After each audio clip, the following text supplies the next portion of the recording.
Hello everyone, it is Shadows. I'm here with Shadow Gaming, here to present to you guys League of Legends update that they just implemented, to my knowledge, within the past day or so.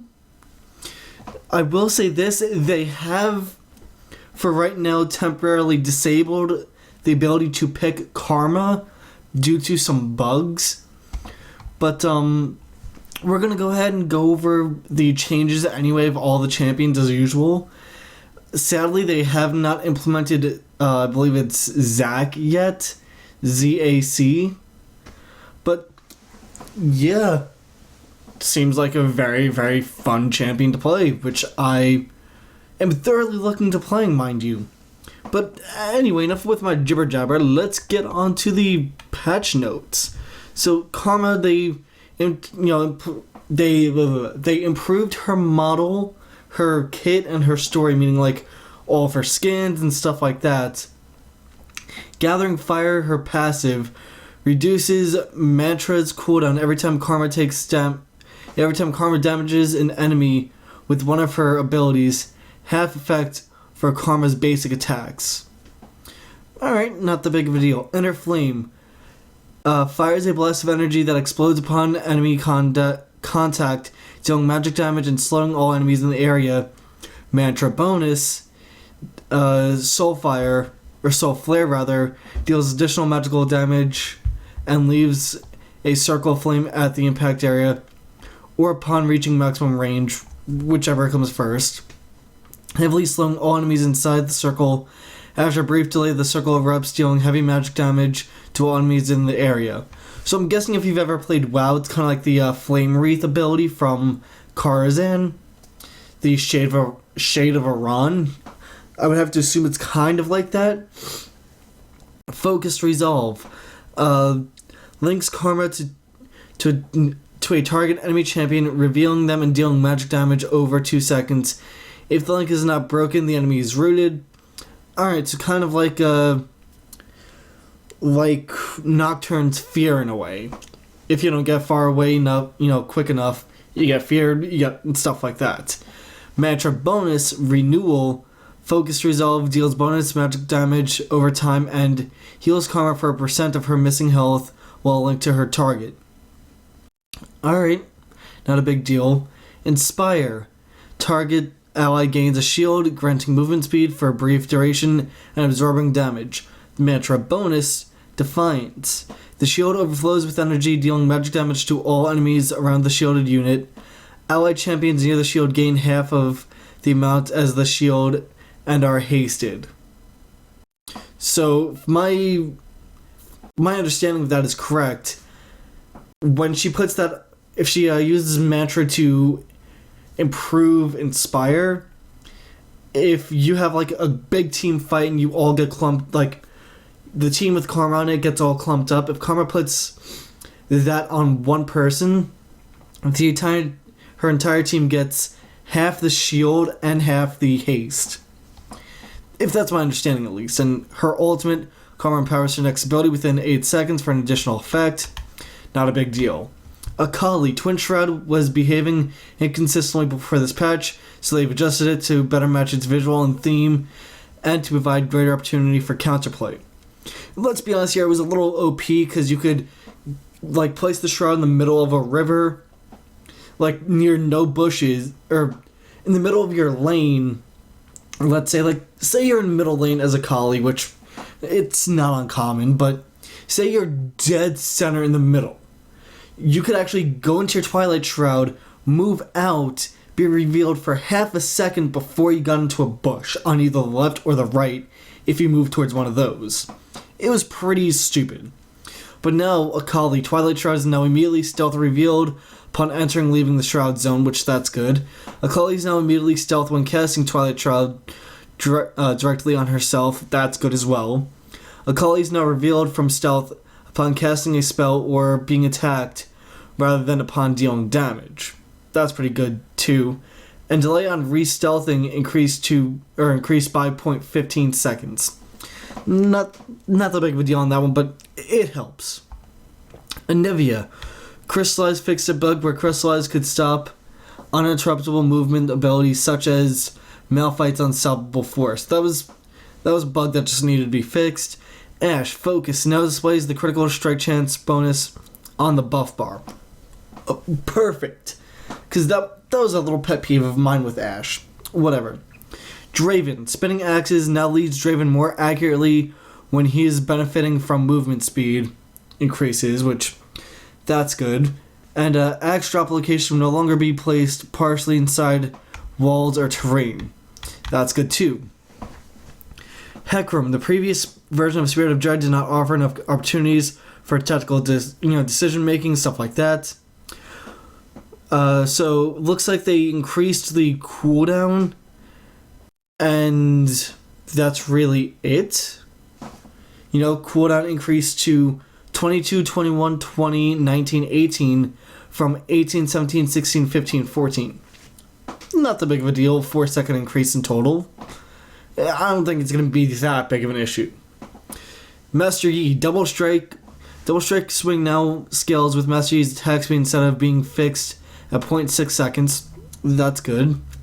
Fix a bug where the second strike of Double Strike could critically hit turrets. Alright, so bug fix, not that big of a deal. Rumble's ultimate was intended to be an area of effect, but with large upfront damage it deals.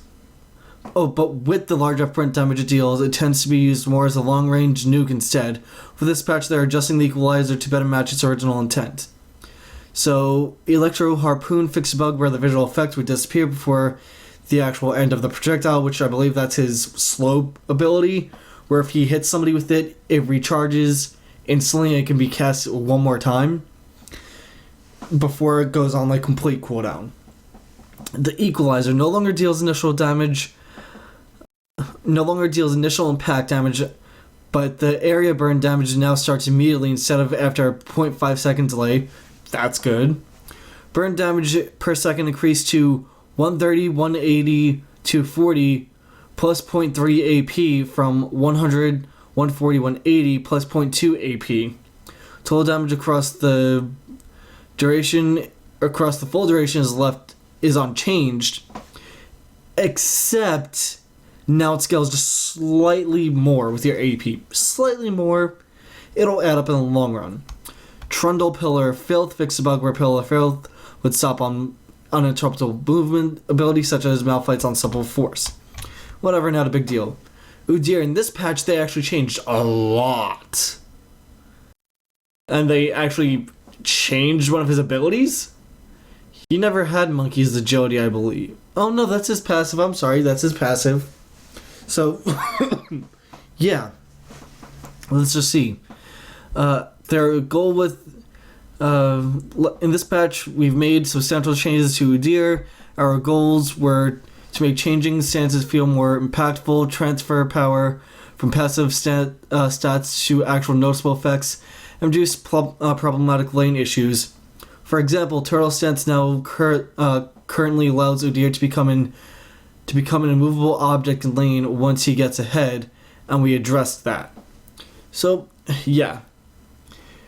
Mana cost of all stances decreased to 44, 47, 44, 41, 38, 35 from 55, 50, 45, 40, 35.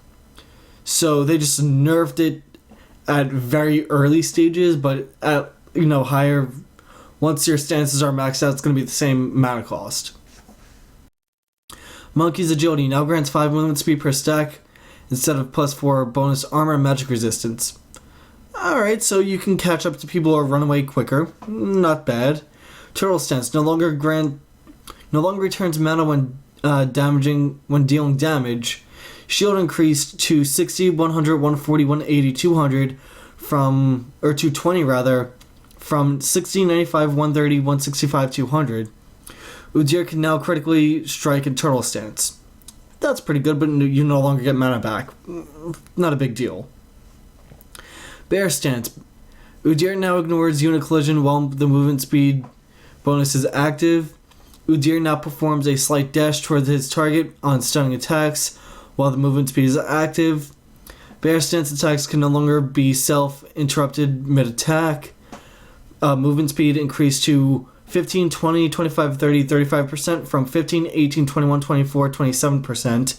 So overall, pretty big buff to that. Instead of going up by 3% per level, it goes up by 5%. Movement speed duration reduced to 2, 2.25, 2.5, 2.75, 3. Oh, to that from 2, 2.55, or 2.53, 3.54. So slight nerf of 1 second at max level, but not that big of a deal. It's 0.25 per level. Phoenix Stance. First attack after activating Phoenix Stance now immediately procs the fire cone in addition to every third attack. That's pretty good. No longer grants bonus AP and AD when activated. Alright. AP ratio on the fire cone increased to 0.45 from 0.15. So pretty big buff right there when you get your Trinity Force and stuff like that. Updated the fire cone spell effect to be more visual. Alright. And let's see here. Warwick Hunter's Call now displays a range indicator on mouse over. That's pretty good. Shows you exactly how far they have to be, or how close rather they have to be, for you to get that benefit. Blood Scent now displays a range indicator on minimaps on mouse over. That's pretty good as well. So Hunter's Call is the attack speed increase for you and your allies. So that shows you exactly how close your allies need to be, and same thing with Blood Scent, how far away how close your enemies can be until you can see them, or how far away they can be. Items. Narshar's Tooth combined cost increased to 430 gold from 200. Total gold cost increased to 2,500 gold from 2,270. Alright. Spirit of the Elder Lizard. Unique passive damage reduced to 60 or 6 through 40 over 3 seconds from 14 through 50. Maw of Malmortes fixed a bug where the lifeline shield was lasting for 3 seconds instead of 5. Pretty good right there. Fix changes to the leagues. Fixed an issue where it would appear that players lost IP on a win, or LP on a win rather. Changed ladder point gain and loss calculations in Bronze 5, so players should experience more predictable ladder point gains and losses rather than seeing big swings in ladder point wins and losses. And slightly accurate ladder point gain for teams that perform well consistently. That's pretty good. And let's just finish this off. Why not? General and Turret Season 3, they made changes. That way, it was more risky to go ahead and turret dive, pretty much. But they just changed some other stuff with it. Turrets now deal 105% damage to champions on the first attack, increased from 94.5%. Turret now deals 25% additional damage for consecutive hits on the same champion, maxed to 225%, increased from 20% per hit, and max of 210% total extra damage. Siege Minions. Siege Minions now take 70% damage from turrets, increased from 50%. Siege Minions now deal 150% damage to turrets, reduced from 200%. Super Minions. Super Minions now take 70% damage from turrets, increased from 50%. That's pretty good. Teleport. Fix a bug with Teleport where its visual effect would appear if cast on an expiring temporary unit. The teleport should always be visible to opponents who have vision of the area, much like how casting on non-revealed wards still displays visual effects. Fixed a bug where Teleport's incoming visual effect on the target would appear if cast on temporary. Alright, so yeah. I didn't know you could actually do that on Thresh's Lantern. That's new. Okay. Fix a bug where new players could not be invited to matchmaking lobbies after teammates miss a ready check. Smart casting now smart casting with charge ability should now be more responsive. And oh my god, this right here. Champion select AFK detection. When any player in a match-made game fails to select a champion before their timer expires, the game is terminated. Thank God! That will save so much rage. Oh my God, that will just save so much time. A player who fails to select a champion is given a dodge queue penalty. The dodge penalty functions exactly the same as if the player closed their PvP client or PvP.net client. Solo players who succeed in selecting a champion are returned to the front of the matchmaking queue. That's pretty good. Arranged teams whose members all succeed in selecting champions are returned to the front of the matchmaking queue. That's good as well. Arranged teams with one or more members who fail to select the champion who fail to select a champion are returned to their arranged team lobby. Draft mode is handled on a pick-by-pick basis. If a player fails to pick during their turn, the game is terminated. Players later in the draft order who did not have an opportunity to pick a champion are given the benefit of the doubt and not assigned a dodge penalty. This feature currently applies to match-made games. Custom games will still assign random champions if not selected. So that means if you're laddering, if you're playing normal games, and if you're playing bot games, this comes in handy. This will pretty much save everybody time and hassle to, you won't get that troll in your game who, you had your ADC, your support, your jungle, your mid, and you were missing your top, and you got a second ADC or second jungle for no reason, and your game's screwed. Or you get two support or something like that. This will just save a lot of time, and I love Riot for implementing this. It's a little late, but at least they implemented it. So they're at least listening to feedback. And with every patch they strive to improve the game in varying degrees, yada yada yada. But yeah, guys, let me know what you think in the comment section down below. And yeah, I really, really like this change though, where there's an AFK detection.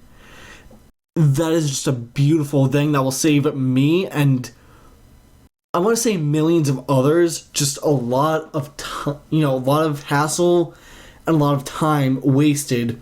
Because there have been points where you're losing a 4v5 because you got a troll and the troll's just AFK in base or just AFK leaves. Is there for about 20 seconds of the first 20 seconds and it's AFK for the rest of the game and screws your entire team over. That's just not fair, and I'm glad they finally implemented this. But yeah, let me know what you guys think in the comment section down below. Other than that, my name has been Shadowswalm, and I will talk to you all next time.